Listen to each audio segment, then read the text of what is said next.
These people are doing a lot of cases there and doing also this robotic surgery. Yes. And especially this Parvin Bhatia is very much in robotics. And in the south, I think Shailesh Pundambekar, he is also very much, he all general surgeon and gynecologist at the same time. So he does a lot of cases, robotics. I think the problem is the expenses. I don't think it would take off exponentially the robotic surgery.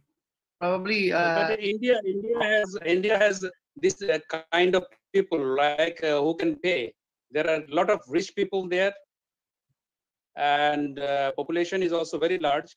But at the same time, there are a lot of rich people who can afford robotic surgery. So as a result, they could go ahead. But it's good to see that in our country, some of our young surgeon like Mahbub, he's doing a lot of good surgical hernia surgery. Especially, he got training in soft cadaver also recently from I think Thailand. And last Thailand meeting, there was a workshop on soft cadavers. So that's interesting, and we heard him. It's such an interesting now workshop. The soft cadaver is useful. Do you have that soft cadaver workshop in Philippines? Yeah. The past president of ELSA, Dr. Alan Buenafe, is the CEO of the PCAS, or what we call the Philippine Center for Advanced Surgery, wherein we also have that workshops using the soft cadavers. Yeah. Okay. Alan, yes, Alan was past president. We are very good friends. Alan is a nice guy. And during his time, he did with David a lot of good work for ELSA. And still, he is very much attached to ELSA activities. Now, ELSA, I think they are doing a lot of work, especially this COVID time. You want to start, Pika Shah? No, please. Webinar is. Hello? How minutes? Okay. Thank you. Please. Okay. Thank you. Please join. Sir, sir, আমি কি শুরু করব?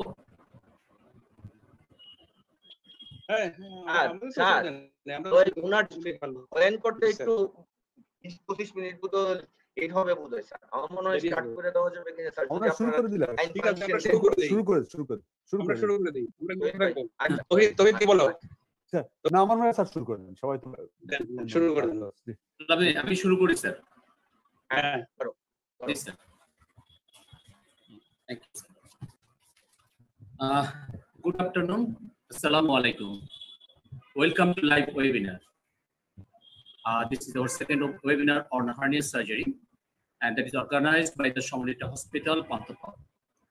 It's a great honor for me and great pleasure for me to moderate such a prestigious program. I'm Dr. Syed Masud Reza, working at Government Hospital in Bangladesh, Shohid Sorati Medical College and Hospital as associate professor in the Department of Surgery. This month, I must mention this month, the month of August, month of condolence. Our great leader, father of the nation, Bangabandhu Sheikh Mujibur Rahman, lost him in 1975 in this month. During the COVID pandemic situation, we lost around 100 doctors. Among them, some senior teachers, junior surgeons. A few days ago, Professor T.M.A. Farooq sir, we lost him. For Professor T.M.A. Farooq sir and other doctors, I expressed my deep condolence for their sad demise.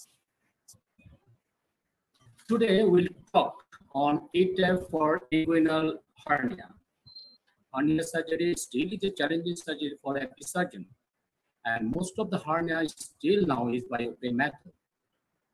But laparoscopic surgery is gaining its popularity due to its low recurrence and low mortality.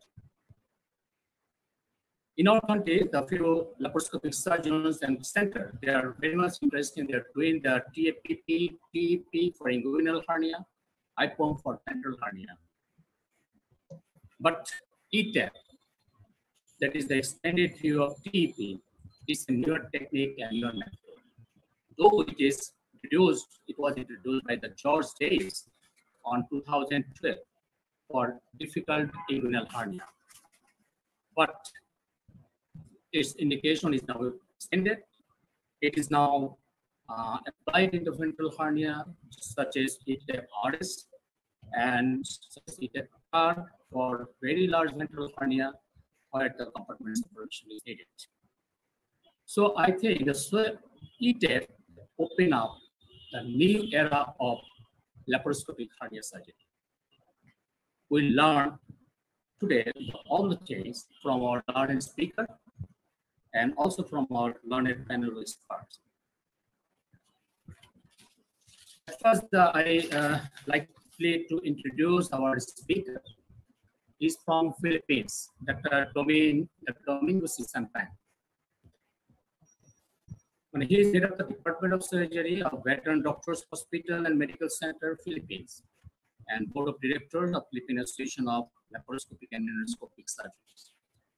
He is Chief of Sections, Minimally Invasive Surgery, Medical City Lab, and Chief of Sections of Minimally Invasive Surgery, Centro Médico de Simo Rosario Hospital. He is the founder of Movies on Wheels, founder and leader of Veteran Cancer Society and support group. We have a very good and learned number of panel of experts. Further, Professor Humayun Kabir Choudhury, he is founder and pioneer laparoscopic surgeon in the history of laparoscopic history of Bangladesh. He is a teacher. He is ex-president of Society of Laparoscopic Surgeons of Bangladesh. He is now the academic director in Barden General Hospital, and he is also a governor of ELSA. Welcome you, sir. Professor H.M. Tawhidul Alam. He is the chairman of Department of Surgery of Bangabandhu Sheikh Mujib Medical University, and he is the president of Society of Surgeons of Bangladesh, and ex-president of SELSB, and he is renowned endo-laparoscopic surgeon in Bangladesh. Professor Suresh Chandapuri, he is still now not present here, but later he will present. But he is a very well-known figure, a well-known face for us, and he is the Chief Consultant of General Laparoscopic Pediatric Surgeon in Citizen Specialty Hospital at Hyderabad, India, and he is ex-president of ASC and AMASI. Professor Pankaj Kumar Saha is the ex-head of the Department of Shohid Saroti Medical College and Hospital, and he is one of the famous advanced laparoscopic surgeon in Bangladesh. And he has a lot of experience in laparoscopic arena for last 25 years. And he is now vice president of SELSB, that is the Society of Endoscopic and Laparoscopic Surgeons of Bangladesh, and Bangladesh Hernia Society. And he has a different paper presentation at different levels, that's a national and international conference. And he's a founder of Advanced Laparoscopic Center and Hernia Clinic at Shamorita Hospital on the Capital. And he's our inspirer, he's our encouragement, always support us, behind us. He is always supporting. Now, the Dr. A.B.M. Mahabubur Rahman is a young, energetic laparoscopic surgeon in Bangladesh. He is a assistant professor at Dhaka Central International Medical. Welcome you all. Now, I request Dr. Hello. Now, I request Professor Domingo Sisiampang, sir, please start your presentation, please, sir. And I also for the participant, if you have any question, please put your question in the QA box. Okay, thank you. Professor Domingo Sisanta. All right. Thank you very much, Dr. Reza, for that kind words of introduction. Let me just start sharing first. Let me share my screen.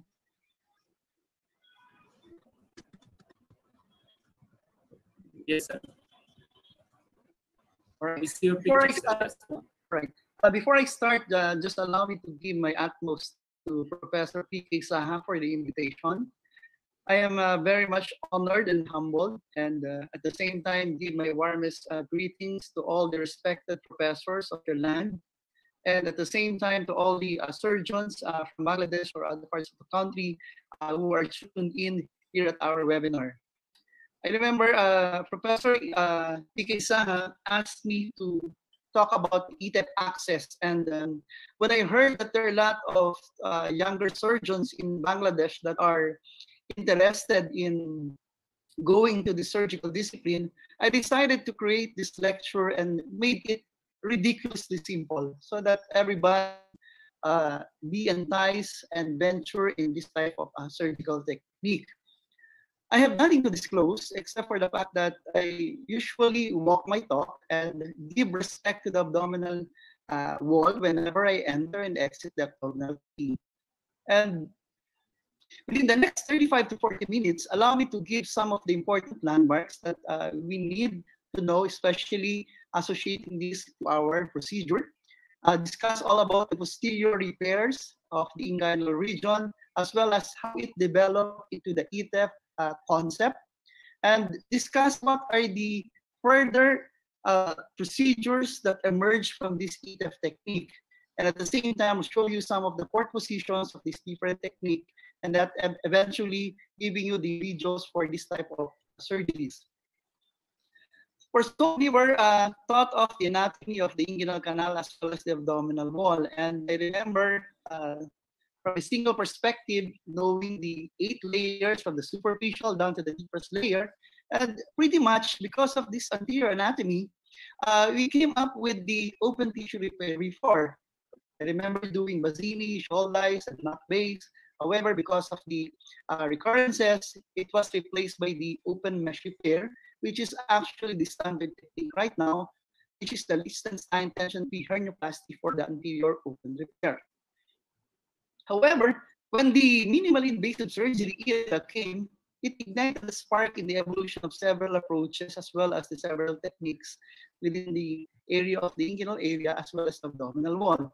And in fact, as they would say it, if you wanted to cope up right now with the dynamic changes of surgery, it is not enough for us being surgeons just to stick within the single perspective anatomy, but rather to know different armamentariums of techniques so that whenever the need arises, we are always there to show to us the options to our patients. And if there is a bailout procedure for a very difficult case, we can always tackle those instances. So here are the posterior repairs for the inguinal hernias, and we all know this thing. On the left is the transabdominal preperitoneal approach, which uses the 3 ports, 1 10mm umbilical port and the 2 5mm lateral working ports. On the other hand, for the totally extraperitoneal approach, again, it still uses 3 ports. This time, the 10mm intraumbilical extraperitoneal port, together with 2 5mm working ports from the pubic tubercle and the mid of the space between the infraumbilical and the pubic tubercle. The transabdominal approach is basically the easiest way to learn for the simple reason that you will be able to have a very good spatial orientation and at the same time a panoramic view of the critical view of the myopectoral orifice. However, there is a risk of certain risk of visceral injuries and trocar site hernia because the abdominal cavity is penetrated. And furthermore, it needs a honing skills in doing and close and in opening and closing your peritoneum, and you have to be adept in suturing skills. On the other hand, the TEP technique is actually, I would say, a little bit closer to the ideal because it reproduces the time-tested Ribstoffa technique. And at the same time, since you did not enter the abdominal cavity, there is a lesser chance of visceral injuries, as well as the lesser risk of trochlear hernia. However, there is an advantage that if the patient cannot tolerate general anesthesia, you can always opt to do a TEP technique by giving regional with local anesthetics and with sedation. However, there are some limitations of your TEP technique. The preperitoneal space that you created is quite limited. There is a restricted movement because of the vertical setup of your ports. And there is a poor ergonomics because there's not enough triangulation. And in fact, when you perforate the peritoneum, you will end up exposing the air coming from the extraperitoneal space into the intra-abdominal cavity. And once it expands, it will definitely give a compressive effect to the extraperitoneal space, and then ending you up miserably unless you do three things. One technique is that for you to insert a varus needle at the left upper quadrant intra-abdominally, and then trying to exit out the air coming from the intra-abdominal cavity. I have done that, but it's quite difficult. Next option would be for you to convert it into a tough technique, or probably if you're at depth already with E-TEP, you can retract your ports or working space and then try to do an E-TEP technique so that the air will equilibrate from the extraperitoneal space and then between the intra-abdominal cavity. Again, because of these limitations, it also further adds to the length of the learning curve. That is why Professor Jorge Daes of Colombia noted that a lot of these surgeons are not learning very well easily this type of technique or the TEP technique. So what he did was to a good friend of mine, Professor Jorge Daes, what he did was to go back to the abdominal cavity, review the TEP procedure, and then he found out that if you're going to retract your ports or your optical port or your working space separately, then definitely you will have a very great space, and this is what he called the E-TEP technique or enhanced view or the extended view. Well, he based this on the premise that the extraperitoneal spaces can be reached from almost any part of the anterior abdominal wall, which is very important for any hernia surgeons. So here is the original picture that he made in his paper that was included in the book of Professor Yuri Novitsky on hernia of the surgical principles. On the left, you can see two vertical blue lines which represent the linea semilunaris, which is actually the lateral border of the rectus abdominis muscle. Those oblique lines, medial to the linea semilunaris, are the points or the area wherein you can access the retrorectus space, which is also called the extraperitoneal space. And once you go down, you will be able to see the linea arcuata or arcuate line of Douglas. And once you take down the linea arcuata, you will be proceeding to the area of your preperitoneal space, and at the same time, you will see the space of precious where the bladder is located. On the other hand, if you're going to look at the right side, those lines that are lateral to the linea semilunaris also signify that we can also access the extraperitoneal space. This is also being done or being used in patients who have lumbar hernia. By accessing the transversus abdominis muscle in between the peritoneum, you can go to the extraperitoneal space, and then as you go down, you can access the space of Bogros where the triangle of safety and triangle of pain is almost located.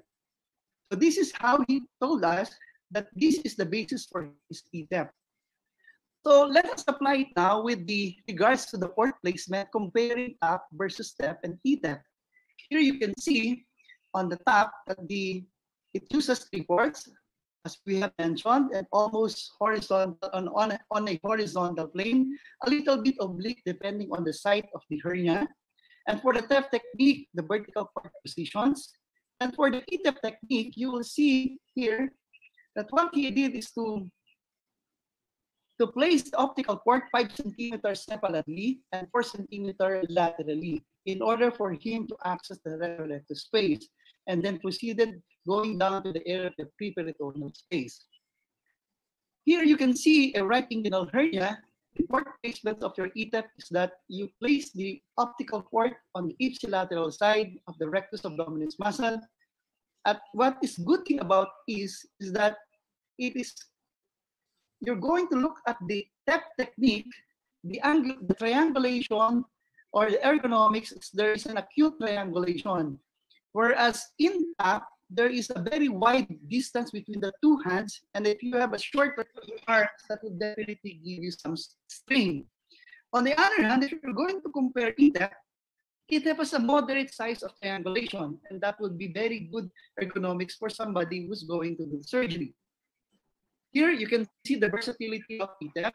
In a patient with a left inguinal hernia, you can place the optical port whether on the left side or the right side of the retrorectus space. One good example is that if you have a previous appendectomy scar, you can always access that through your optical port on the opposite side. Here you created the retrorectus space and then start doing your working ports at the middle and at the same time the lateral ports without being compromised with the previous appendectomy scar.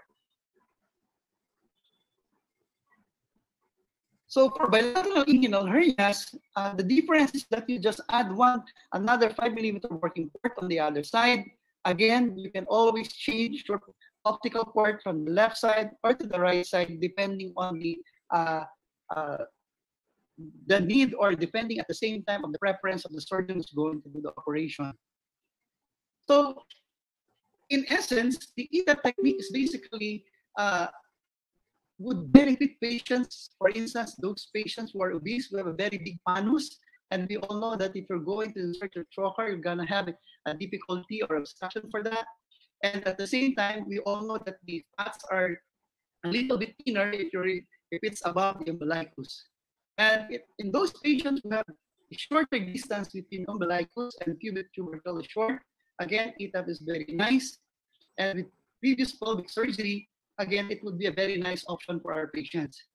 As of now, the E-TEP has been indicated also for patients who have large inguinal scrotal hernias, sliding or even incarcerated hernias, because the essence is that once you create a very large working space at the extraperitoneal area, and once you open up the peritoneum and bring down the incarcerated omentum, still that would equilibrate with the intra-abdominal cavity, and that wouldn't give you any hindrance at all in operating the patients.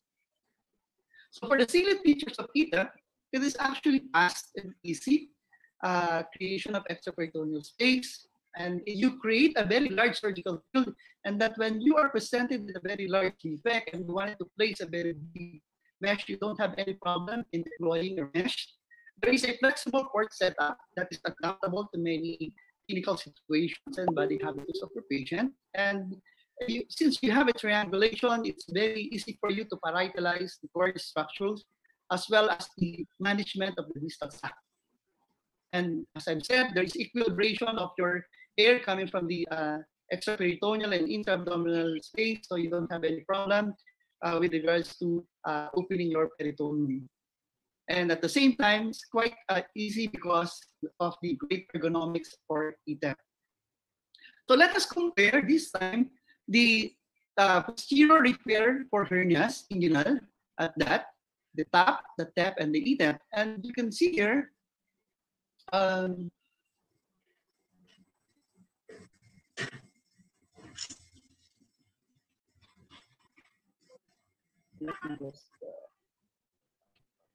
sorry. So for the routine, it depends upon the training that you have. If your mentor happened to be a TAPist or a TEPist, you may start with TAP or TEP. And I started personally with the TAP and then started doing TEP and then eventually my E-TEP in preparation also for my abdominal wall hernia surgeries. If those patients who have prior abdominal wall surgeries might use TEP or E-TEP.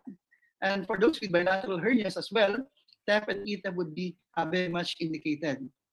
Initially, those patients with inguinal-scrotal hernia, incarcerated hernia for that matter, they were initially treated with TAP. However, those surgeons who are now adept with E-TEP can now finally do inguinal-scrotal area as well as incarcerated hernias. For those who have recurrent hernias at the same time or with history of pre-peritoneal surgery, it is best to use the TAP procedure. Of course, if you have a contraindication to general anesthesia, as we have said before, TEP would be very ideal. And of course, literally, if we talk about the diagnosis of hernia intra-abdominally, we always make use of our TAP because can easily be seen during our exploration. And if the patient wants to be operated with his gallstone and at the same time with his hernia, you can start with your hernia repair using your TEP or E-TEP followed by your cholecystectomy. So let's go back this time now to the peculiar characteristic of the anatomy of the abdominal wall. And I think I don't have to say it because everybody knows it, but the anterior abdominal wall, as we know, is basically comprised of the anterior muscles, which is basically the rectus abdominis muscle, and the anterolateral, which is the trilaminar muscles, the external oblique, the internal oblique, and the transversus abdominis muscle. On the left, you can see a vertical line, a green vertical line, coming from the xiphoid process down to the symphysis pubis, which is actually the linea alba, which is the principle in doing abdominal wall surgery by restoring it. The lateral part, you can see a green vertical line again, which is actually the semilunar line, which is the lateral border of the rectus abdominis muscle. At the area of the ascis, you can see an arcuate line, which is what we call the line of Arquata or the line of Douglas, where the inferior epigastric artery emerged that would supply the rectus abdominis muscle. There is one peculiar characteristic of the anterior wall of the anterior abdominal wall, and this is basically with regards to the covering of the rectus abdominis muscle. We all know that anything above the arcuate line, it has a covering of the anterior and posterior rectus sheath. The anterior rectus sheath is basically composed of our external oblique aponeurosis and the anterior lamella of your internal oblique. For the posterior rectus sheath, it is covered by your posterior lamella of your internal oblique as well as the aponeurosis of your transversus abdominis muscle. So the rule is that anything below the arcuate line, there is no posterior rectus sheath, only the transversalis fascia, peritoneal pad, and the peritoneum. But why is it so? What is the reason why that there is no posterior rectus sheath? Well, clinically, if you're going to look back, one of the core body functions is basically that we use is micturition and what we call the defecation. And majority of these core body functions are being executed by the anterior abdominal wall muscles. And if you're going to look closely on the left, you will see when the trilaminar muscles contract, it would definitely pull both ends of the aponeurosis, thereby straightening it and at the same time causing a positive inward pressure so that it would cause forceful event at the area of the intraumbilical area, assisting the defecation as well as your urination. Here you can see. Okay. So again, there is still another characteristics of the abdominal wall. The linea alba is poorly developed at the lower midline, so that the right and left rectus muscles are close together. As we have said, the anterior layer is only present, so that in order for it to compensate, the aponeurosis of the external oblique is very strong and well developed. These are the very important part of the anatomy that the hernia surgeon should always understand. There is what we call several extraperitoneal spaces in our abdominal wall, and they are interrelated. So let us start with the retrorectus space. This is basically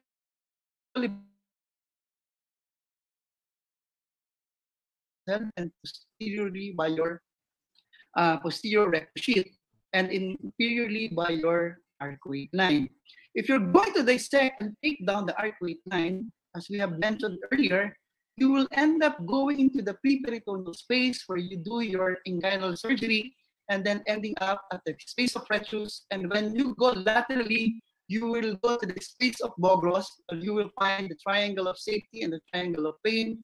And if you wanted to go up, you can go to the area of pretransversalis fascia, or you can either access the pretransversalis fascia at the linea semilunaris by opening up the posterior lamella of your internal oblique, and there you will see the TAR space, or what we call the interconnected spaces that we have whenever we do our posterior component separation. It's very important also that your pretransversalis space should always be lateralized in order for you to access the retroperitoneal space, and then so that when you deploy your mesh, you don't have any problem at all. So with these things in mind, few surgeons collaborated under Professor Igor Belyansky, Professor Yuri Novitsky, Professor Jorge Daes, Professor Victor Rado, and Professor Romana. And they started creating surgeries coming from the E-TEP technique. And they found out that this E-TEP technique or concept is basically applicable not only for inguinal hernia repair, but also for E-TEP RS or rib stopper technique, as well as a posterior component separation in the form of transversus abdominis muscle release. And in fact, it's also very useful and option for lumbar hernias or for atypical hernias as well. So there are some anatomical considerations for our younger surgeons for you to understand before venturing into the abdominal wall hernia surgeries. One is the retrorectus space that we have mentioned before, and then the linea semilunaris, which is very important. The lateral border of your rectus abdominis muscle represents the area where the neurovascular bundles emerge in order to supply and innervate the rectus abdominis muscle. The neurovascular bundles, which is very important to identify and preserve, otherwise you will end up injuring these neurovascular bundles, causing the atrophy of the rectus abdominis muscle. Again, the arcuate line of Douglas that demarcates the area of the abdominal wall with a posterior rectus sheath and without inferiorly. And the very important space of Retius and the space of Bogros. So a few years ago, I remember in the International Hernia Collaboration of the Facebook group, it was initiated by Professor Philip Moisums in defining what are the nomenclature, what are the nomenclatures for mesh placement in order for us to have a specific localization for every surgeon. And as you can see here, anything that is placed on top of the external oblique aponeurosis or just below the subcutaneous tissue, we call that a subcutaneous onlay or an overlay placement of mesh.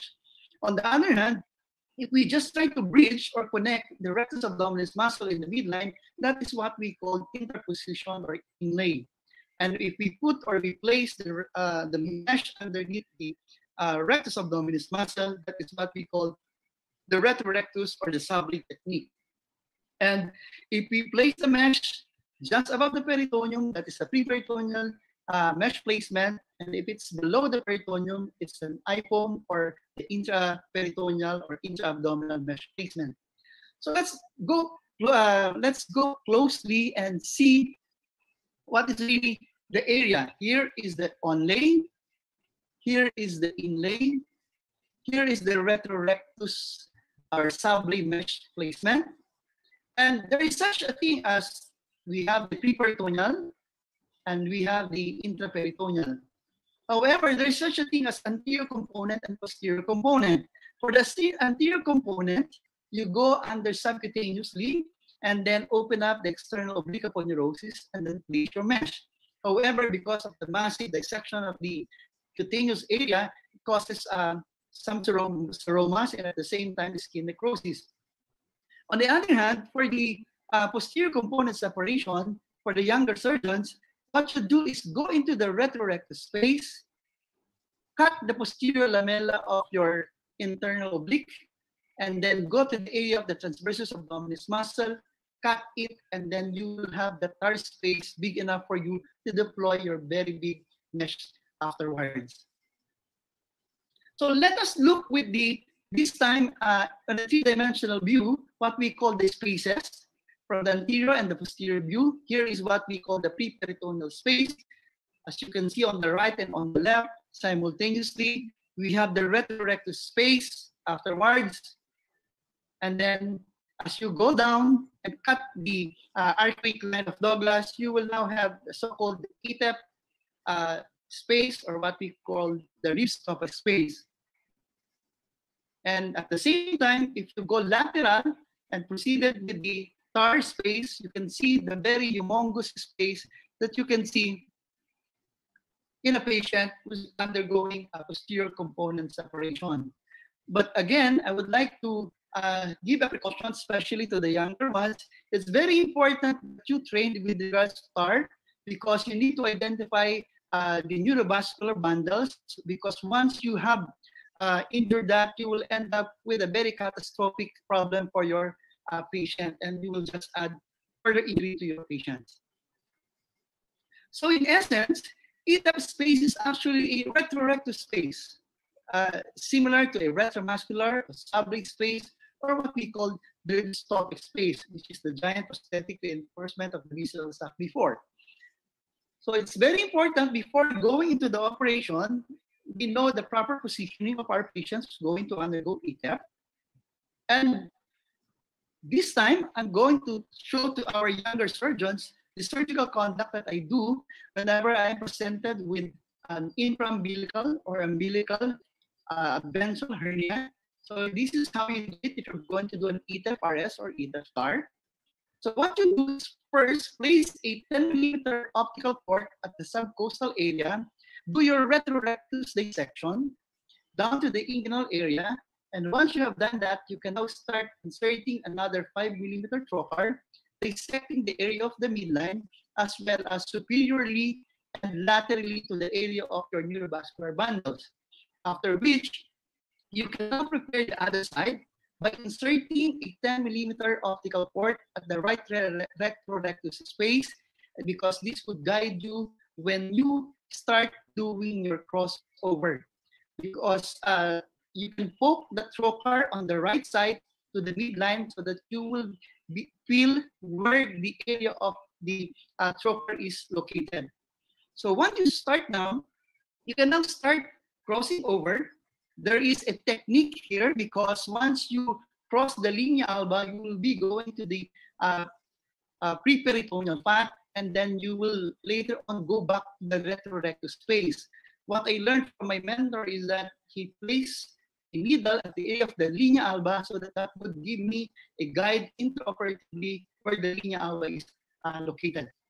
So after crossing over, you can now start dissecting the area of the defect of the hernia of the patient.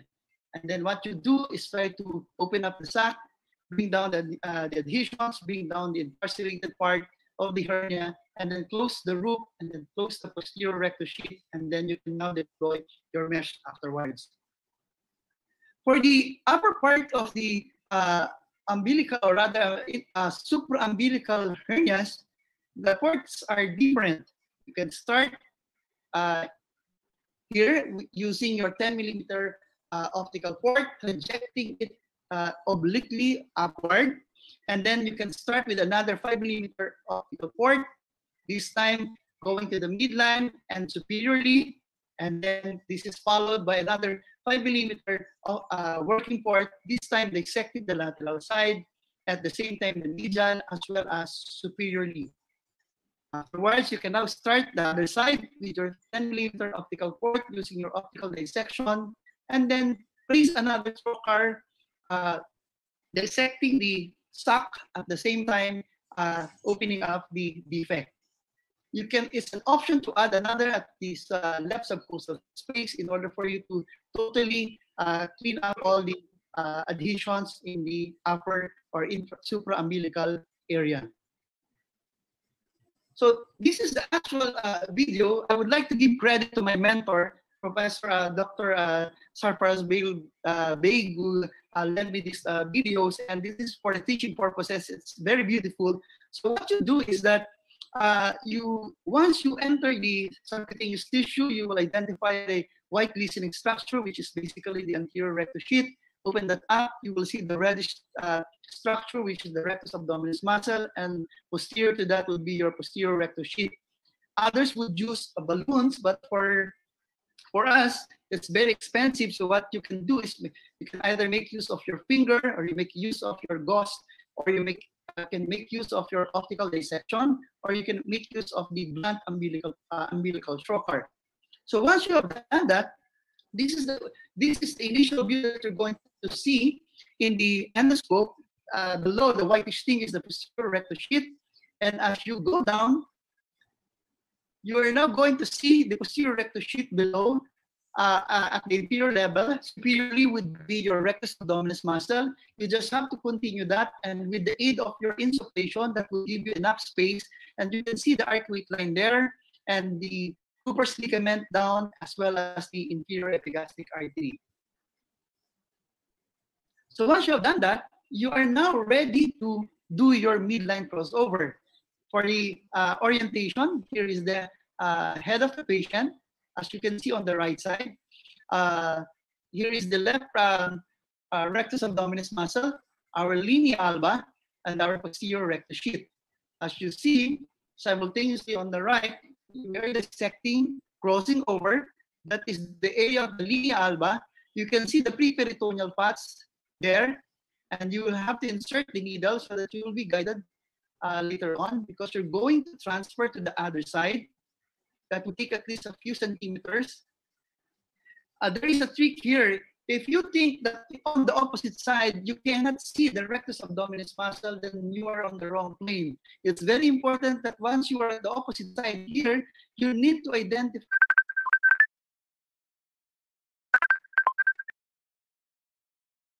the rectus abdominis muscle. And you can see your previous trocar that you inserted on the opposite side on the window of the opening that you're going to open on the other side. So once you see the rectus abdominis muscle, you will also see the trocar that you placed already in preparation for the crossover. And then you'll just have to continue that down to the area that you wanted to cross over. So for the visualizes, here for the orientation, here is the linea alba. Here is the left rectus abdominis muscle. Again, the posterior rectus sheath. You can see here, there is the defect, there is the opening. And then once you bring down the momentum that is incarcerated, you will see that there is equilibration of the pressure from the extraperitoneal space and the intra-abdominal cavity. So you don't have any problem in putting it down, and because of the large extraperitoneal space that you created already. In instances wherein you have difficulty in bringing it down, you can make use of a hybrid procedure wherein you have to open up the portion of the anterior abdominal wall and to bring down the bowel as well. So after which you have just have to continue the dissection down to the area of the inguinal area. Again, that is your preperitoneal fat. Here is your rectus abdominis muscle on the both sides, and then you'll just have to continue. It's very important that you make sure that you don't open up the peritoneum of the patient. Otherwise, if you open that up, you just have to close it with a figure of 8. That would be enough. So if you're in the right plane, it would be a little bit less of a bleeding. So this time, we will have to know the lateral border of our ribstopper technique and E-TEP. So this is very important. Here is the semilunar line, which is the lateral border of your rectus abdominis muscle. Here is the head of the patient.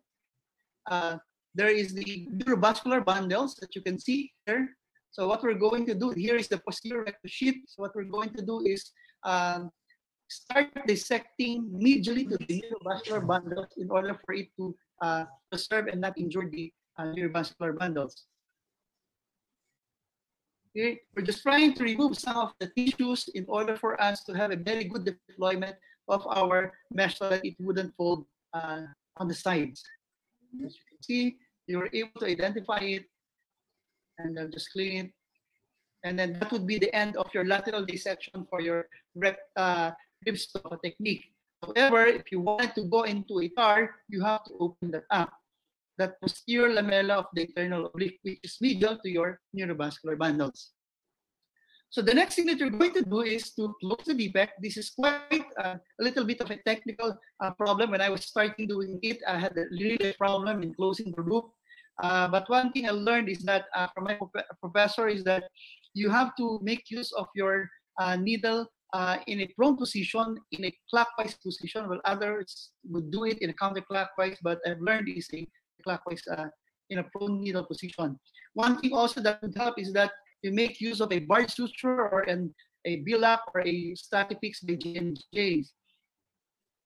And don't forget to suture also the hernial sac so that you would prevent seroma formation later on. I think the robot is good here for this type of closure. So this is quite difficult, but once you are adept with suturing, you will eventually end up with closing it adequately. So next would be for us to close the posterior rectus sheath. Here is the orientation. This is the posterior rectus sheath, which is the inferior part. The superior part is your linea alba. You can see the tendinous structures, the left rectus abdominis muscle and the right rectus abdominis muscle. Closing the posterior rectus sheath is quite easy because you're just looking down and not doing it inversely. There are instances wherein you will have difficulty in closing it and there is some form of tension. So what you do is try to go back at the lateral side and check whether you were able to lateralize well the area of your dissection, and you will be surprised that there's still much space or still much tissue that you can medialize because you were not able to adequately lateralize the portion of the abdominal wall. In instances that there is a problem, you can make use also of your composite mesh, or sometimes you can make use of your momentum that you can suture at the posterior rectus sheath, and you don't have any problem because the polypropylene wouldn't affect the momentum in that area. So after closing it, you can now deploy your mesh. Of course, you have to take note of the size of the defect intraoperatively and take note of the distance that you were able to dissect so that you can deploy adequately the mesh. Personally, I don't place any fixation anymore because I know it's already being compressed by the rectus abdominis muscle and the posterior rectus sheath. I never had a problem with my patients, and they're not complaining of pain at all. So for patients who are indicated for transversus abdominis muscle release or the posterior component separation, what you do is that after doing an E-TEP-RS, you proceeded to the area of the linea semilunaris that we have mentioned before, the posterior rectus sheath, which is basically composed of with an inner layer of posterior lamella of the internal oblique. You try to open that, which is at least 1 centimeter medial to the neurovascular bundles, and then you will see the transversus abdominis muscle. The trick here is for those novice surgeons who would like to go to far, you always start at the superior portion because the transversus abdominis muscle is quite thick. But there's such a thing as a bottom-up procedure wherein you can start at the bottom and going up. However, the problem is if you are not that adept in doing the transecting the transversus abdominis muscle, it tends to be more of the aponeurotic side at the midline, at the lower inferior part of the abdominal wall. You may end up opening the posterior rectus sheath or sometimes the peritoneum. So once you are able to transect the transversus abdominis muscle, you can now see the transversal fascia, and if you go laterally, you can now get or expose the extensive retroperitoneal space, and you can proceed with deploying with your 30 by 30 centimeter mesh, and you don't have any problem at all. So here is what I call the critical view of safety. Whether you do it on an E-TEP procedure, open technique, or at the same time a laparoscopic technique. Here on the left, you can see the linea semilunaris, which is basically the lateral border of your left rectus abdominis muscle here. The internal oblique, you can see the two lamella, the anterior and posterior lamella that is sandwiching the left rectus abdominis muscle. Take note of the neurovascular bundle here, emerging in between the internal oblique as well as the transversus abdominis muscle. And if on the right, you will see if you're going to, they birth our incision medially from the neurovascular bundles and opening the posterior lamella of the internal oblique. Here you can see that you are not going to injure the neurovascular bundle. So this is what I call the critical view of safety for the E-TEP. So in actual operation, here for our orientation, here is the head, there's the pit, and here is these are the neurovascular bundles. Here is the left rectus abdominis muscle, the posterior rectus sheath. As you can see, the transversus abdominis muscle is quite seen here. So you start dissecting and opening the posterior lamella of your internal oblique. at least a centimeter medial to the neurovascular bundles, so that it will be very safe for you to do the posterior component separation. The good thing about with E-TEP TAR is that your left hand is just going to push the posterior rectus sheath, giving you a traction and counter traction. Unlike in lap TAR, you have to hold the posterior rectus sheath with your left hand and then try to maneuver it in such a way that you're going to feel for the transversus abdominis muscle. One thing I learned in doing my TAR is that aside from using your hook, one option would be you can make use of your energy device so that it wouldn't be there wouldn't be enough bleeding if you're going to make use of your energy device. But what we usually use is the hook as well. So here you can see the retroperitoneal spaces being lateralized, going down. So E-TEP is not only used for the ventral hernias as well. Of course, it is being used for lumbar hernias for those atypical cases also. As you can see here on the right, it was access to the transabdominis muscle and in between the preperitoneal area. And once you have seen that, you can see the defect, suture the defect, and at the same time, you can insert your polypropylene mesh. So for the recommendations, when do we use your E-TEP? When do we use our TAR? When do we use our IPOM? For the defect of 2 to 4 centimeters, we can make use of our IPOM Plus. If the defect is 5 to 8 centimeters with divarication, we can make use of our rib stopper technique. And if the defect is a little bit larger, 8 to 12 centimeters, or with recurrence or with a typical site, we can make use of our E-TEP TAR for a hybrid combination of the open and the endoscopic technique. For very big defects, you can make use of your open component separation, whether that is a posterior or anterior component separation. So in essence, the indication for E-TEP is basically for large midline hernias, multiple midline hernial defects with recurrent hernias and symptomatic thysis recti. The active contraindications are active mesh infection and the presence of fistula. So why is E-TEP difficult? With previous open radical prostatectomy, if you're going to do your inguinal hernia repair, bilateral hernias with previous midline laparotomy, and large sliding hernias for those who are starting E-TEP, and for those with recurrent laparoscopic hernia because you don't have a very good spatial orientation. So in conclusion, E-TEP is actually more of a concept because it's already there, just like the rib stopper technique. It just introduces the notion that the extraperitoneal spaces are interconnected, and it allows the patients with a very short distance between the umbilicus and the pubic tubercle to undergo such kind of surgery. And it has branched out to other E-TEP procedures. And this is inguinal, ventral, incisional, and lumbar hernia.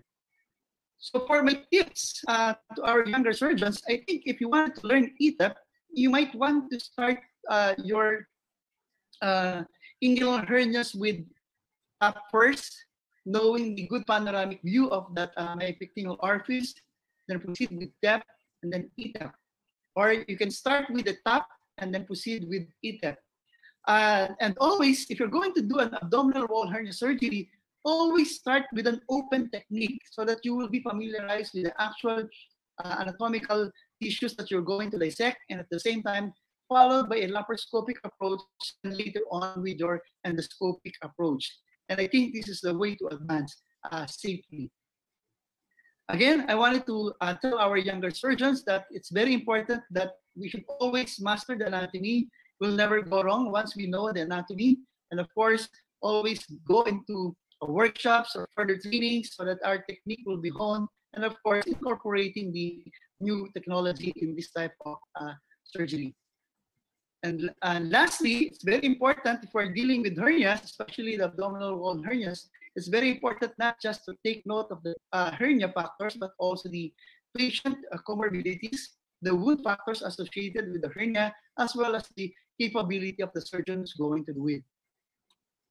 And lastly, again, another tips for our young ones, it's very important that if you have a CT scan for the preoperative planning of your patient, please do coordinate with your radiologist and talk about all about the CT scan findings. So in that case, you will also mature and learn with regards to the CT scan of our patients. So for my take-home message, the type of procedure that you choose should always be tailor-made based on the patient's comorbidities, wound character, hernia factors, and the experience of the couturiers' hands. And as I've said it, if the abdominal cavity is a temple of surprises, and the anterior abdominal wall is not respected, then you will end up with a temple of complexities. I think with that, change is constant, so let us all continue to learn. And with that, I would say thank you very much and good afternoon to everyone. Thank you, sir. Thank you for your brilliant and excellent presentation, sir. Thank you so much. You covered all the corner of E-TEP. You covered the anatomy of the abdominal wall. That is very much essential for the laparoscopic hernial surgeon. And every laparoscopic hernial surgeon, they must know adequate knowledge about the abdominal wall anatomy. And you also express the E-TEP axis of different for inguinal approach, inguinal hernia, and also for the E-TEP RS and also E-TEP chart. That some video clip that you also show is very fantastic presentation. So now yes, thank you, sir. Now I proceed into the next session for the question and answer session. And at first, I request Professor Humayun Kobir Choudhury, sir. Sir, can you hear me, sir? Professor Humayun Kobir Choudhury, sir. Yes, I can hear you. Yes, sir. Sir, please, have you any query or have you any comment, please, sir? Well, I must thank our learned speaker for his wonderful presentation. I was listening, seeing, and thinking about another great teacher from India, who is a master in teaching the anatomy. So this video and presentation, I would suggest our juniors or even seniors who want to master this kind of surgery should at least see 10 to 12 times to get into the depth of this presentation and master it. I must congratulate our this speaker from Philippines and thank him for joining us. Thank you so much, sir. Thank you, sir. My Professor Tauhidul Alam, sir. Professor Tauhidul Alam, sir. Sir, we have a lot of questions, sir. Please, if we have any comment, please. Professor Tauhidul Alam, sir. Thank you. Thank you, Dr. Masood and Professor P.K. Shah for inviting me. Actually, I was listening the presentation. I enjoyed the presentation thoroughly because there is the presentation was elaborate and anatomy. The anatomy, as he has mentioned, actually it is very helpful for those who are doing this laparoscopic hernia surgery and those who want to do it in future. It is a very informative presentation, and I must thank to the presenter, Dr. Domino, for his excellent and brilliant presentation. With these few words, I like to thank everybody for those who are listening to this presentation. Thank you, everybody. Thank you, sir. Professor Tauhidul Alam, sir. Now, Professor Domingo, sir. Sir, dissection is the one of the important part for hernial surgery, especially the inguinal hernia. Or in the cases, in the maintaining the correct plane or right plane of dissection is very much essential. And how can have any tips or tricks to maintain the correct plane or right plane or bloodless plane in case of inguinal hernia? They have any tips and tricks, please, sir? If you're going to do a top inguinal hernia repair, there's not much problem because you're just going to open up the peritoneum and then you're going to create a preperitoneal space. You can see it clearly because panoramically you can see the peritoneum that you're going to open. So that the problem lies that if you're going to do a rather E-TEP technique, because there is no panoramic view. So you're just trying to dissect everything as if you know it is on the right plane. Sometimes you ended up opening up the peritoneum, or sometimes you try to bring down the inferior epigastric artery going down, and when you do that, that's already a wrong part of the operation. So when I started doing that, it's quite a little bit difficult for TEP. The easiest way for you to learn the extraperitoneal space, I think, is if you started from top, do an E-TEP first, because an E-TEP, you started going into the retrorectus space, so you will never go wrong, you will never be misled, because that is at the area of the rectus space, and then you just have to continue down. Once you see the arcuate line, laterally take that down, and then you're already at the preperitoneal space. I think that is the best trick if you really wanted to learn easily or fast the area of your preperitoneal space as well as your retrorectus space. Thank you, sir. So, yes, sir, during dissection, sometimes the peritoneal tear that may compromise the surgical field. Peritoneal tear, sometimes during dissection. Peritoneal tear, sir. Hello? I'm sorry? During dissection? During dissection, sometimes there's a peritoneal tear, tearing of the peritoneum. Oh, yeah. That may compromise the surgical field, or also the injury of the epigastric vessel that already you mentioned it. If there are peritoneal tear that happen, and or the epigastric vessel may be injured, how do you manage this? Well, at first, if you have an epigastric artery injured, first things first, don't panic. All right. So what you do is try to compress it with your OS, and then try to wait for a few minutes. If it can stop, if the injury is quite a little bit bigger for the inferior epigastric artery, you can always ligate that. But of course, as much as possible, you try not to injure the inferior epigastric artery. As long as you know that it's part of the lateral umbilical ligament, and you know that it's not an area for you to dissect, I don't think that you will have any problem at all. As long as you know the anatomy, as we have mentioned before, you really have to master. Being a hernia surgeon, there's no role for you if you are not at depth with the anatomy. Otherwise, you will not proceed in doing a safe hernia surgery. Yes, thank you, sir. Thank you. Sir, have you, from panelist part, have you any comments, sir? Okay, sir. Okay. Sir, another question to the Professor Pankaj Kumar Shah, sir.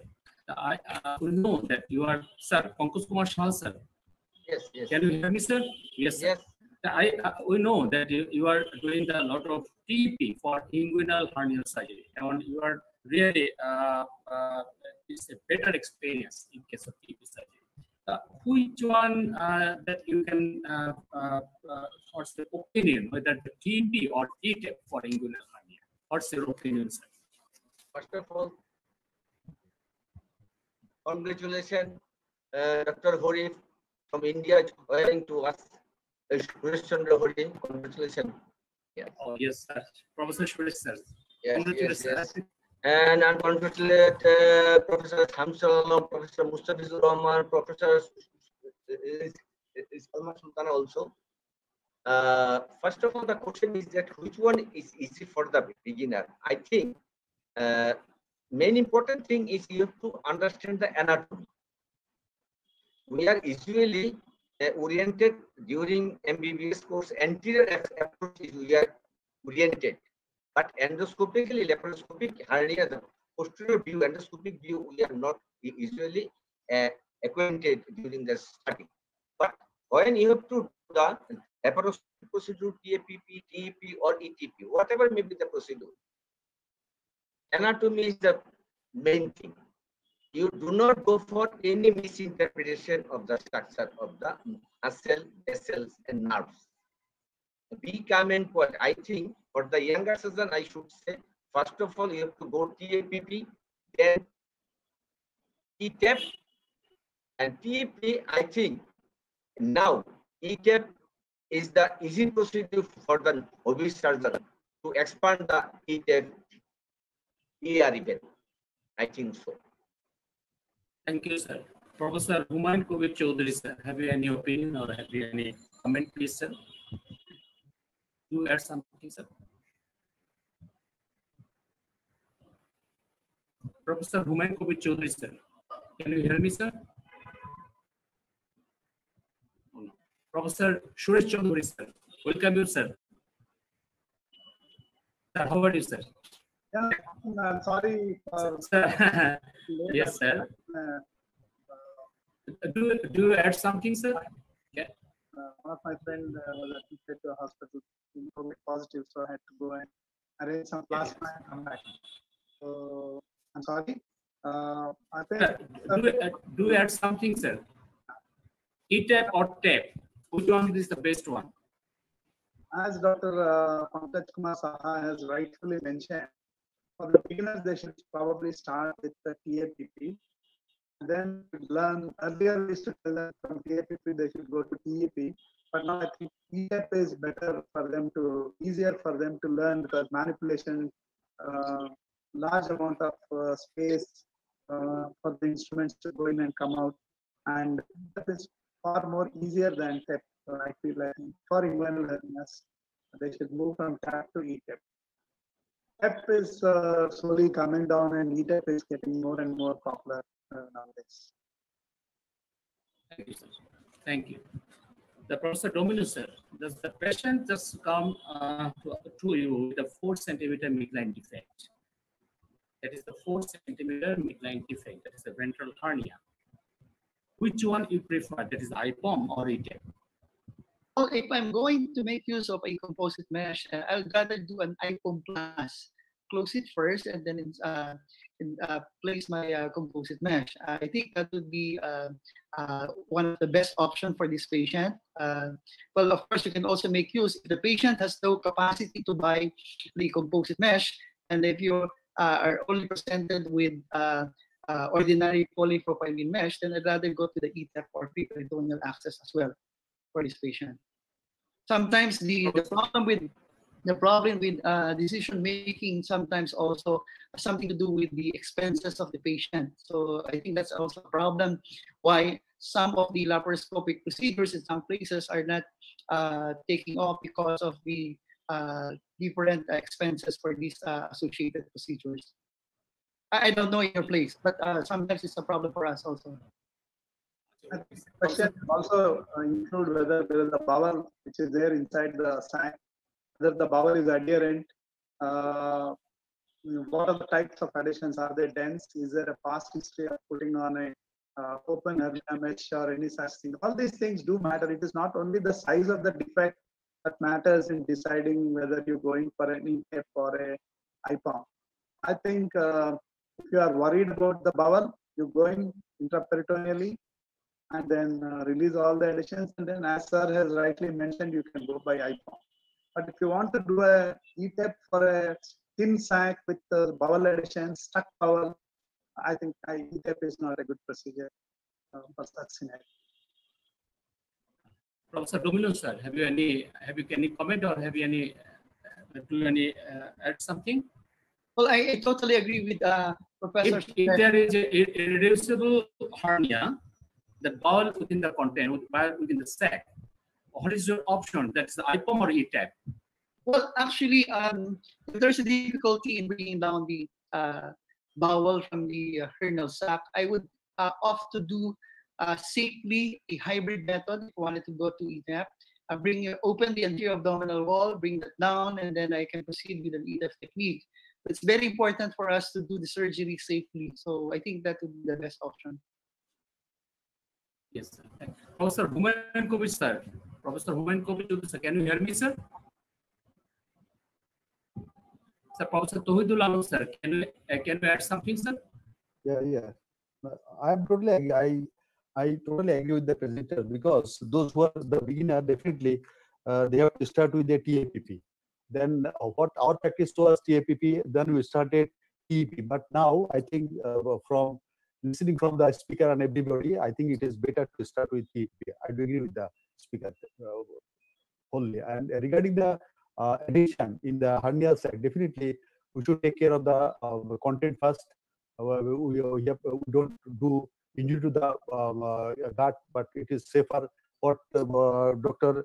Suresh has mentioned very nicely that or first you should go for TAPP to reduce the content and then you go for E-TEP. This is a good option, I should think. Yes, thank you, sir. Professor Domingo, sir, that in case of port placement for inguinal hernia, that you show the camera port on the same side of the hernia. Is there any extra benefit of the camera port on the same side? But some surgeons see that camera port on the opposite side of the hernia. Well, the one that I presented to you was the notion of Professor Jorge Daes that it can be manageable whether you place the camera on the ipsilateral side or the contralateral side. I think it would be the option of the, or rather the preference of the surgeon who's going to do it, whether he put it on the ipsilateral side or on the contralateral side. However, there is a benefit for that, as I've shown earlier. If you have a previous appendectomy scar, you can test on the opposite on the contralateral side without being hindered by the previous adhesions or scarring of the previous appendectomy site. Oh, yes, sir. Thank you, sir. Professor Pankaj Kumar, sir. Yes. Sir, do you hear me, sir? Sometimes the large hernia for the inguinal hernia, sometimes it's very difficult to dissect the sacs. In case of large hernia site, how do you manage this? And what is your option, please? Yes, in case of large hernia, if it is irreducible, in that case, you have to do the hybrid, no problem. Otherwise, you can go to the E-TEP. And if you are not confident enough, in that case, you have to go for TAPP. Is better, I think. If he is not confident enough, then go for E-TEP, open, no problem. It's safety of the patient is first thing, not the technology. That's why it will be very according to the expertise of the expert. Thank you, sir. Dr. Mahbub Rahman, sir. Please, sir. Yeah. Can you hear me, sir? Thank you so much. Thank you so much. Yes, It's wonderful. Yeah, It's do you have wonderful to something? include. Do you have something, sir? Please, sir. No, actually, in that case, I don't have anything to say, but I have some other issues to talk about if you give me permission. Well, thank you so much for this webinar. Thank you, Dr. Masud and our presenter, Domingo Sampan. I have actually two questions to ask you. First of all, if with permission, sometimes we need to yes, you can ask. Douglas line or this arcuate line, especially when it's really lying low. And what we are doing, we're just cutting it blindly. So do you have any tips and tricks to have a safe cut of this Douglas line just to avoid damage to the peritoneum and the inferior epigastric vessels? That's my first question. And if you ask, okay, can I continue with my second question? Right away? Yes. Professor Domingo, sir, your first question, please. Okay, Yeah. I'll answer the first one with regards to the arcuate line. Well, depending on the approach that you do, there is a different perspective or view if you're going to look at the arcuate line. For instance, you make use of your endoscopic technique. The arcuate line is basically seen from almost from above downwards. So it's a little bit more of a reverse C. Once you see it in the endoscope, and you try to open that always on the lateral part, because that would give you enough exposure for you to open up safely the linear arcuata. On the other hand, if you're going to look on the laparoscopic approach, this time you are looking on the side of the rectus abdominis muscle going down to the area of your posterior rectus sheath with the linear arcuata. So this time you're looking at it on a C position on its sagittal section. So I should have shown you the different views of the linear arcuata if you're going to look at it in an open, in an endoscopic, and at the same time in a laparoscopic approach. But once you see it, you will never get wrong because it's quite thick at the area of the division of the arcuate line going down inferiorly. Yes, Dr. Mahbub, sir. Have you any question? Yeah, I have one more question to ask. As far as the repair of the ventral hernia concerned, no matter what way you take, whether it is E-TEP RS or E-TEP TAR, at one point, we are actually inside the abdominal cavity, isn't it? So what's the problem in taking this transabdominal retromuscular repair, that's called the so-called TAR procedure, instead of taking this E-TEP RS or E-TEP TAR? It's got cumbersome. Well, actually, a TAR procedure is also a good option. I've seen the TAR procedure being done by our Indian friends, and I think all of those things that we have been mentioning, the E-TEP, the laparoscopic approaches, and the TARM, the e-milos or the milos technique, these are all options that we can always make use, or if we wanted to venture on that and be at depth at that, that will always be an option. But I think there is no such a perfect I would say perfect operating procedure for a specific type of. You can always have that option of doing or making use of any other techniques. Thank you so much. Thank you, sir. Professor Humayun Kabir Chaudhary, sir, we cannot possibly, sir. Professor Humayun Kabir Chaudhary. Yes, sir. He's out of connect, I think. Out of connect. Yes. Not connected. Yes, sir. Professor Domino, sir, in case of mesh, what type of mesh and what is the, how you determine the size of the mesh and how to fix the mesh in case of E-TEP RS? So just tell about this. What is the type and fixation and the size of the mesh? Well, for the type of mesh, I usually measure internally the size of the defect, and then also at the distance that I was able to dissect, so that when I deploy the mesh, the edges wouldn't fold if it's too big. So that's how I measure it. Usually, a 1 centimeter overlap would always be nice. And I usually don't fix if it's in the E-TEP space. I don't usually, even in my E-TEP that I did, I don't even put any fixation at all, because I know that that would be plastered by the two different components anteriorly and posteriorly. And in that way, you will also diminish the chance of having a chronic pain for these patients. And with my patients that I did, where I did not place any fixation, I still never had a problem. Although there is such a thing as, even for the component separation, we have done cases also. It's too early for us to say, because the data is still too short for us. We need a further long-term follow-up for this patient. So hopefully, with the short-term outcomes, they would still continue after several years that they are all okay. Thank you, sir. Professor Suresh Chandra, sir, have you any idea or have any comments, sir, regarding the mesh? So last 15 years, I've been using 3D anatomical meshes for inguinal hernia. We have been doing mostly TEPs. We actually did very few TAPPs in the beginning, but then we felt that why should we transgress the peritoneal cavity? And since TEP is a superior position procedure, we shifted to TEP. And I have been since the beginning. I've been using 3D anatomical lightweight meshes since they have come. Thank you, sir. Thank you. Sir, Professor Dominic, we are at the end of the session. I think so. We have Professor Shamsul Alam sir received, Professor Sarma Sultana madam, that all our teachers that we had.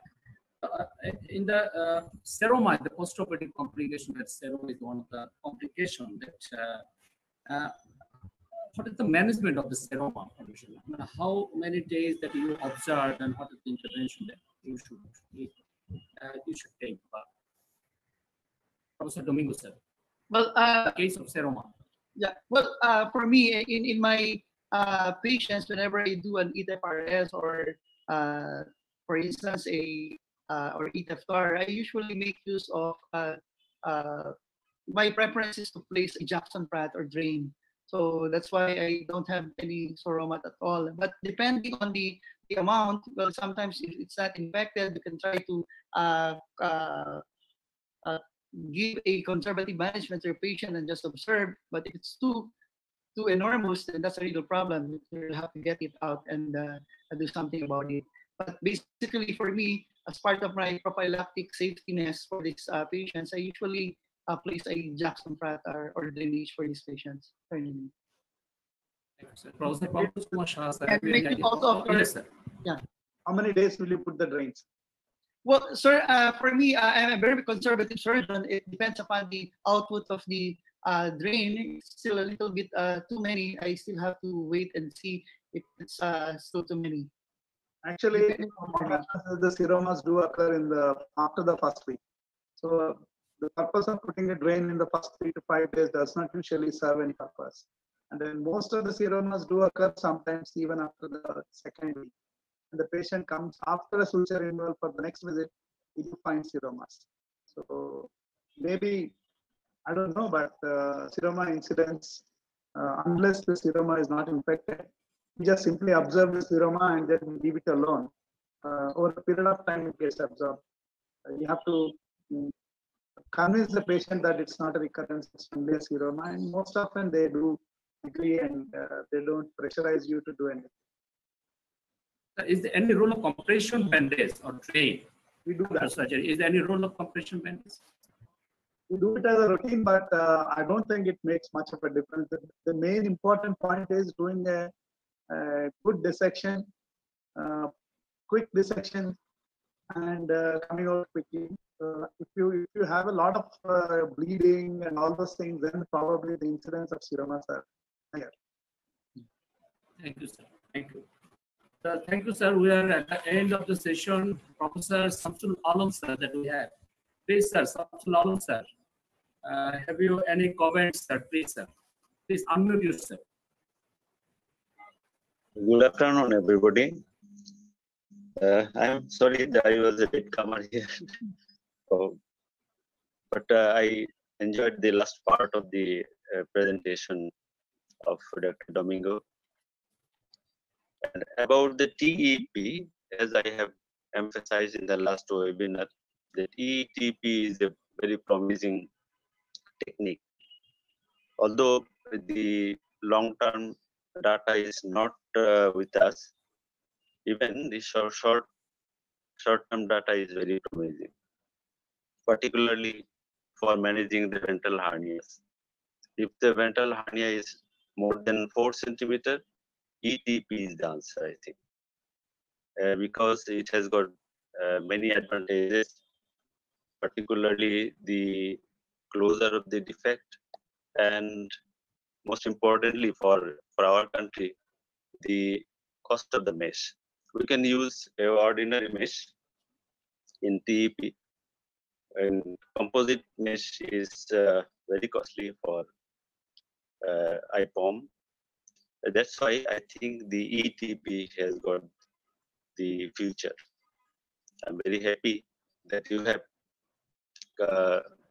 chosen the subject E-TEP, and our younger surgeons will be enthusiastic surgeons will be learning the E-TEP very soon. With that hope, I'm very thankful for you to organize this seminar on E-TEP. Thank you very much. Have a good day. Sir. Thank you, sir. Thank you, sir. Professor Abim Jamal, we'll see the Professor Abim Jamal, sir. Sir, good afternoon, sir. Please, sir, have you any comments, sir? We are at the end of the session. Thank you, Masood, for organizing a very excellent webinar. The presentation was very good and informative. Actually, E-TEP is nothing but a discussion of anatomy and a good judgment of the different anatomical layers and its limitations, and extents of the different fascial layer is very important. So I think this webinar will be of much benefit for our younger surgeons if they will try to start this at this moment. They will be benefited and patient will be also benefited. So with this few comments, I want to conclude my Thank you, sir. Thank you. Thank you, sir. Dr. Mujammil Haq. I see that Dr. Mujammil Haq. Please unmute and please give your comment in short. Please unmute.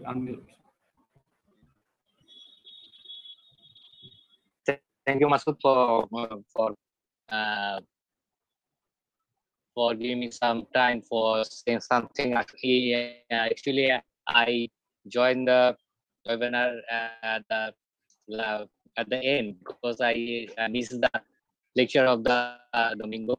But what I think for the beginner, as E-TEP, I think E-TEP is the choice for the inguinal hernias as well as the incisional and ventral hernias, because you can, in case of inguinal hernias, you can get much space in E-TEP, and also in case of incision hernia and ventral hernias, when you do the dissection of the anatomy layers, E-TEP is the best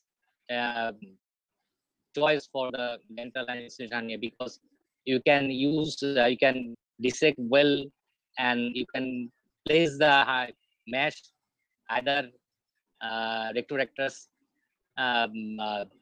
RS. You can use the mesh in the P-peritoneal RS, and you can use the mesh and simple mesh. You don't need the composite mesh. Only properly mesh you can use, and if the patient may benefit from this. It could maybe benefit economically from this procedure, and you can use big mesh in case of component separation as an car. So I think E-TEP is the feature for the hernia surgeons, I think. Thank you very much.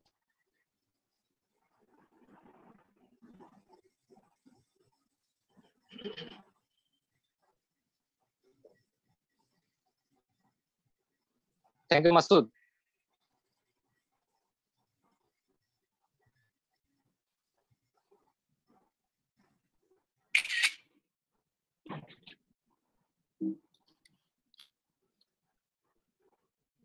Mamun. Masood. I think Dr. Masood is out of connection, is not able to connect.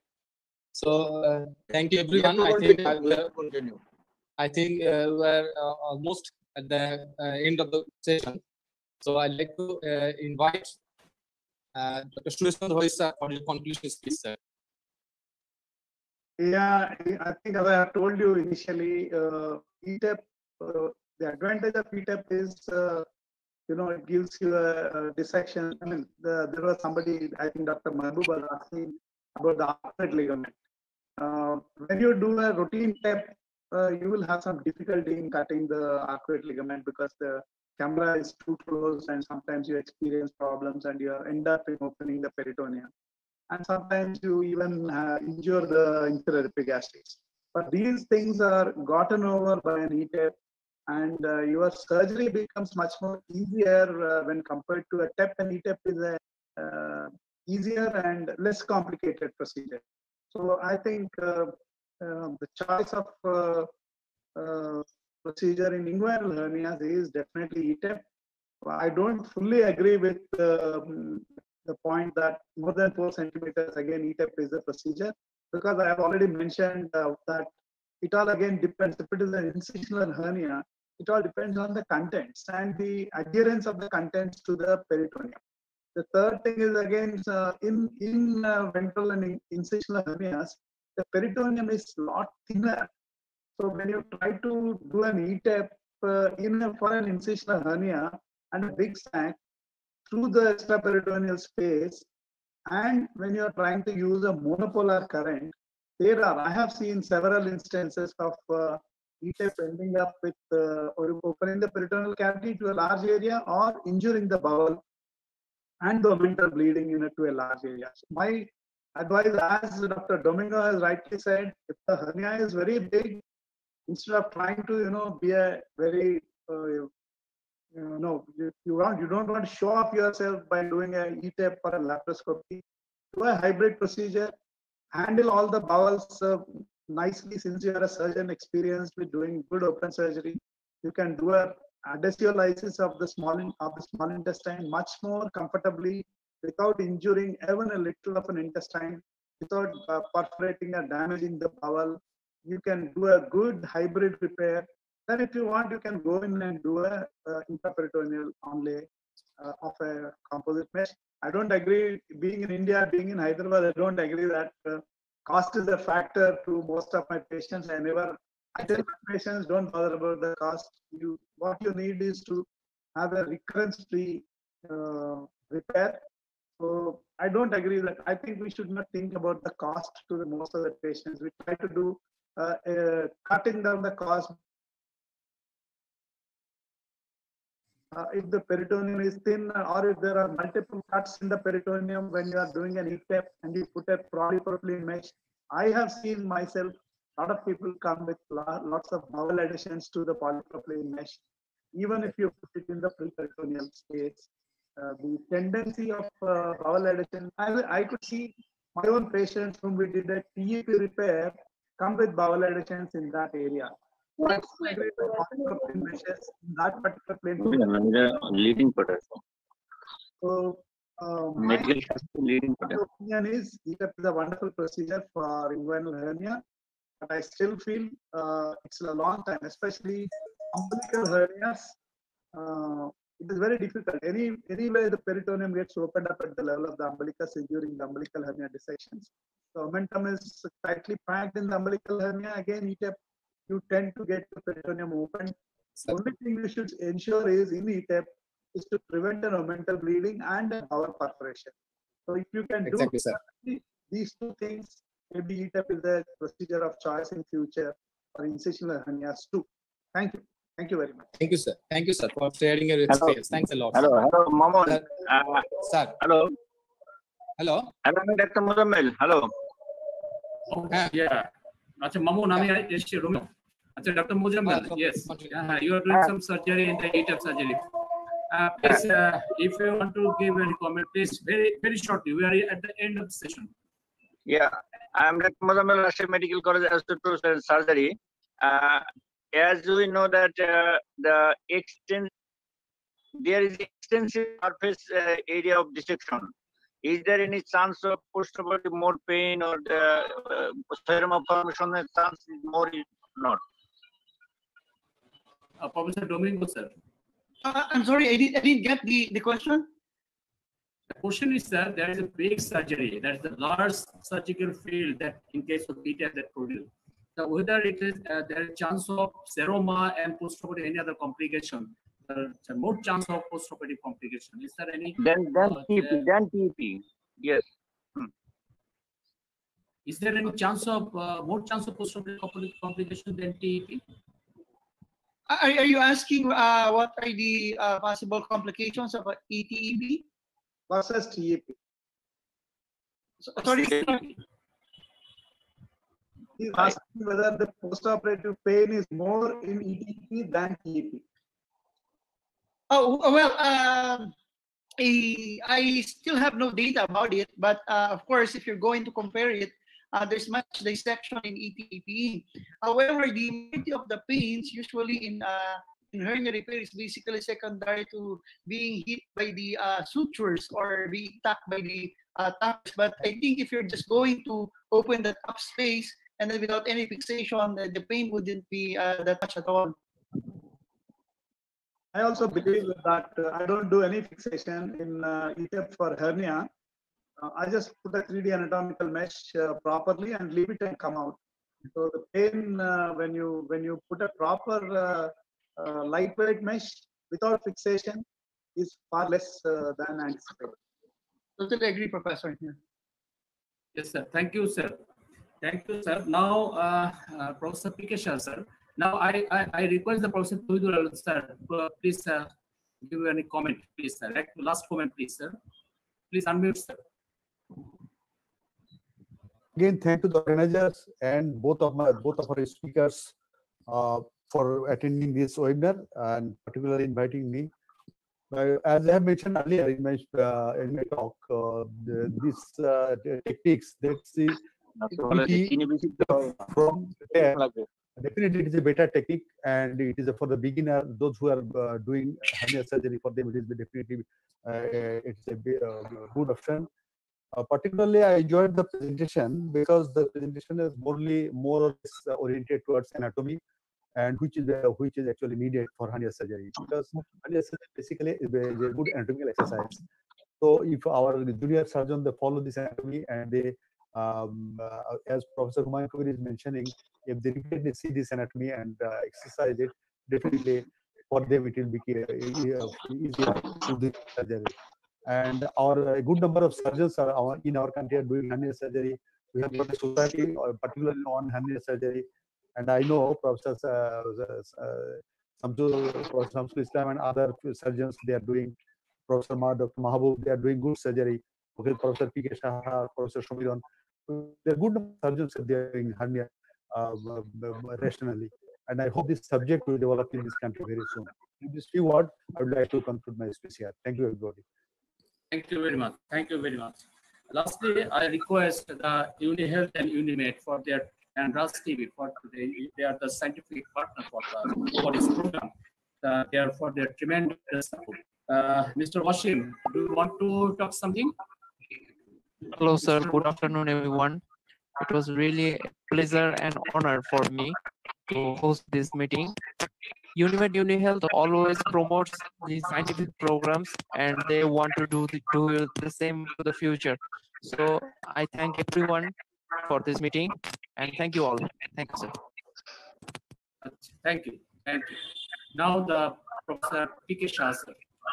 Please give your comment. Thank you very much. I mean, very short. Today, first of all, I express my heartfelt gratitude to the speaker and all panelists and participants of this webinar.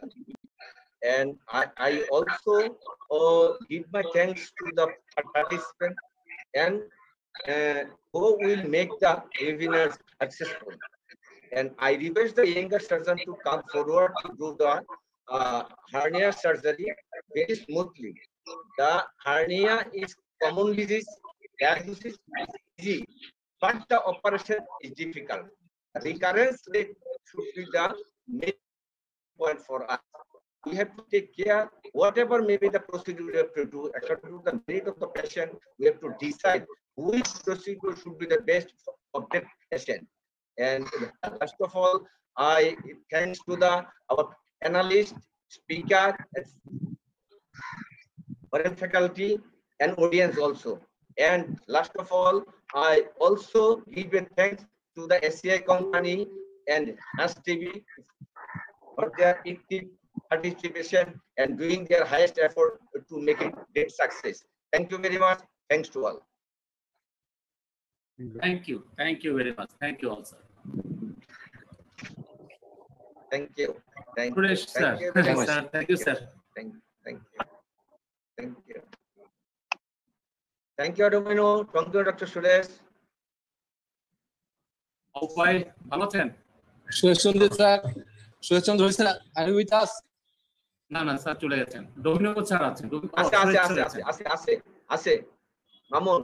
Incisional and ventral hernias, because you can, in case of inguinal hernias, you can get much space in E-TEP, and also in case of incision hernia and ventral hernias, when you do the dissection of the anatomy layers, E-TEP is the best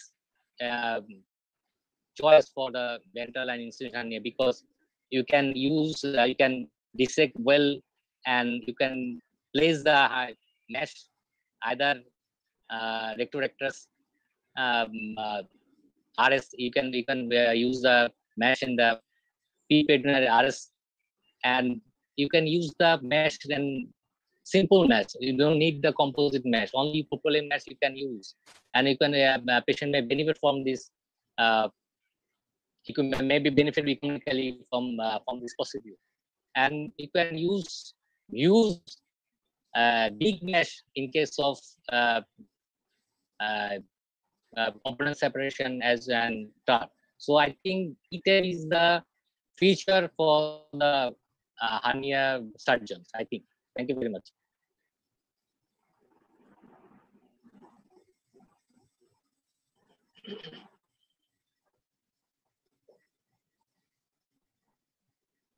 Thank you, Masood.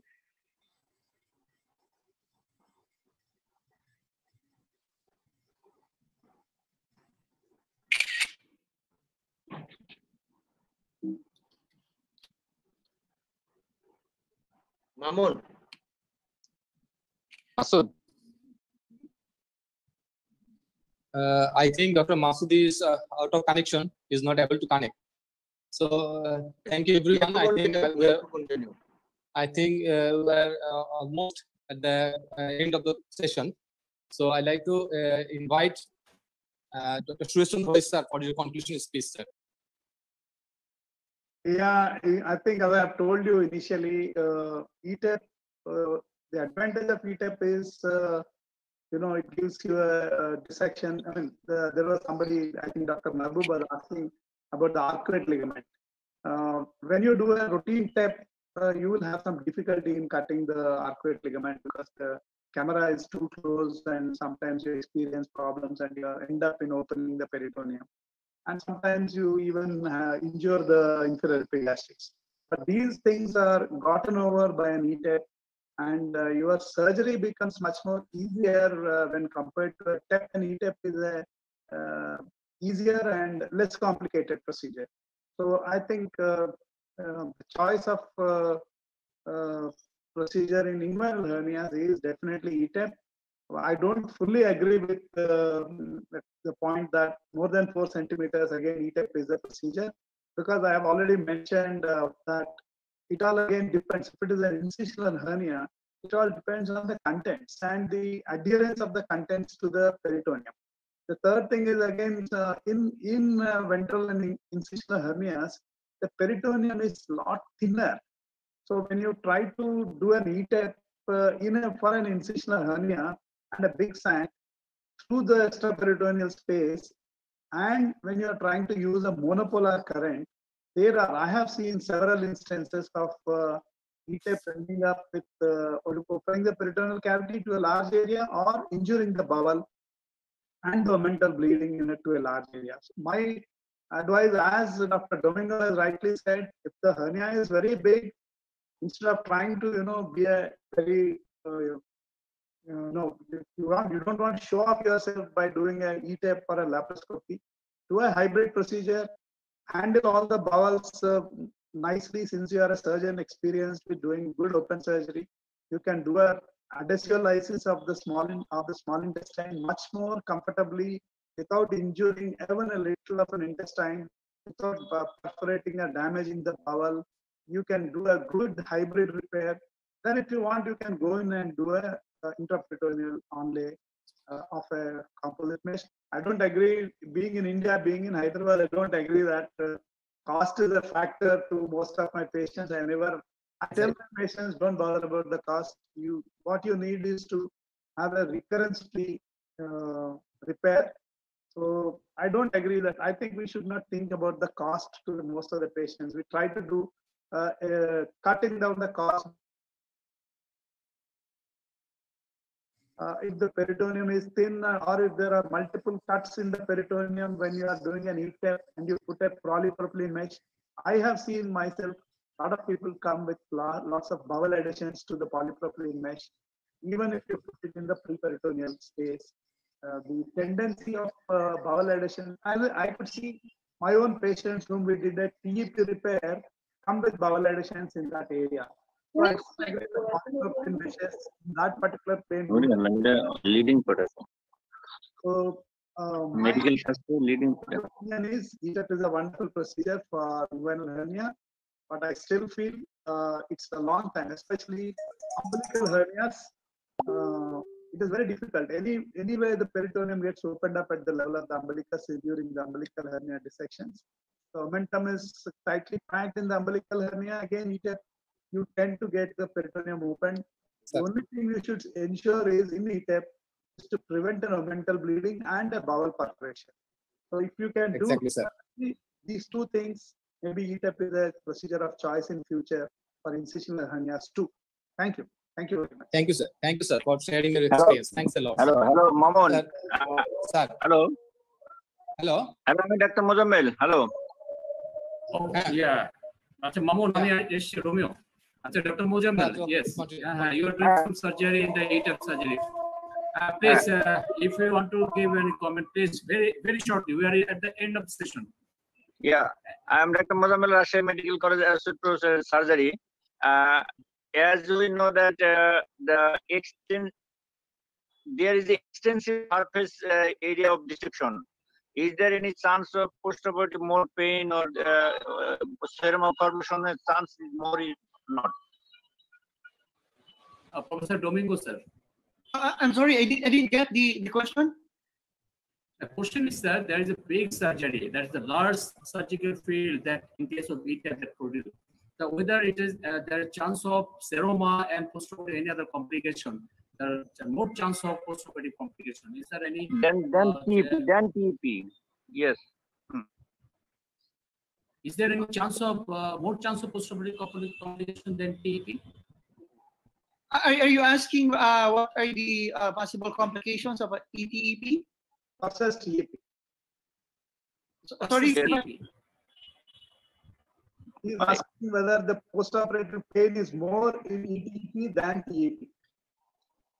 Oh, well, I still have no data about it, but of course, if you're going to compare it, there's much dissection in E-TEP.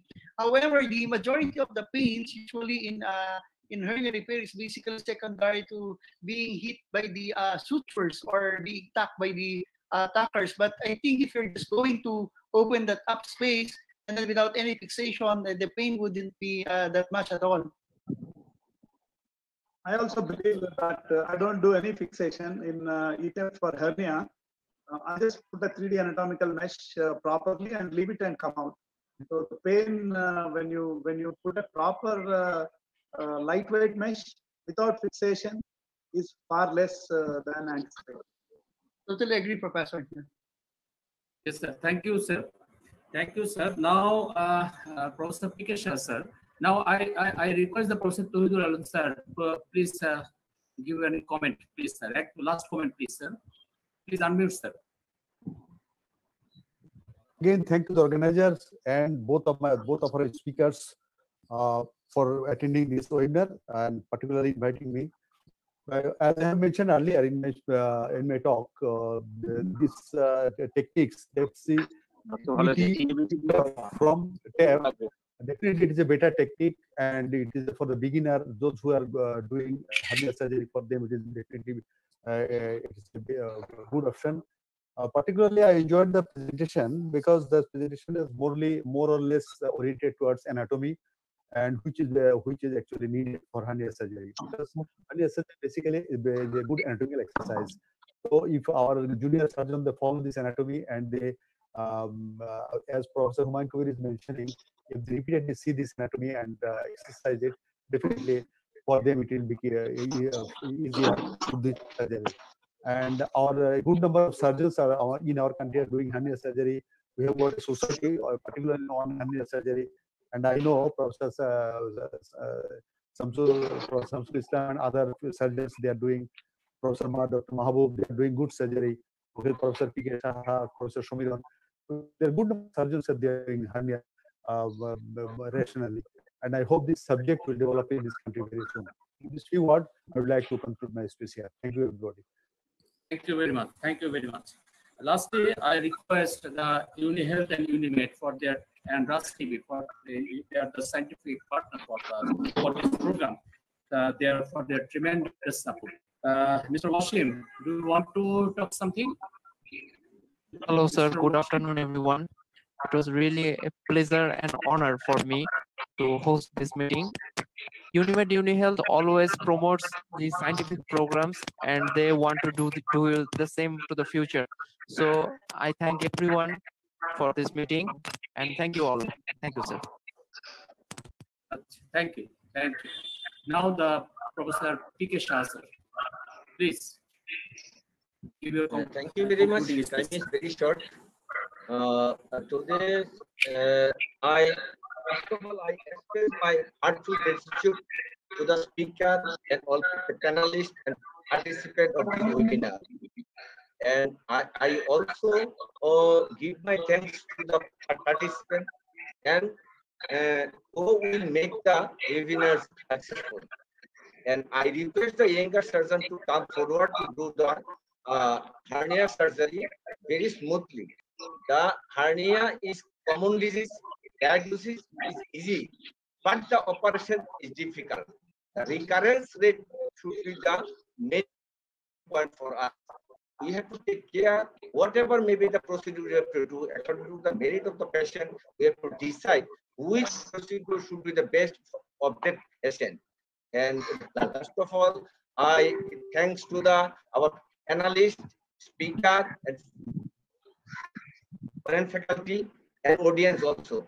And last of all, I also give a thanks to the SA company and ASTV for their active participation and doing their highest effort to make it great success.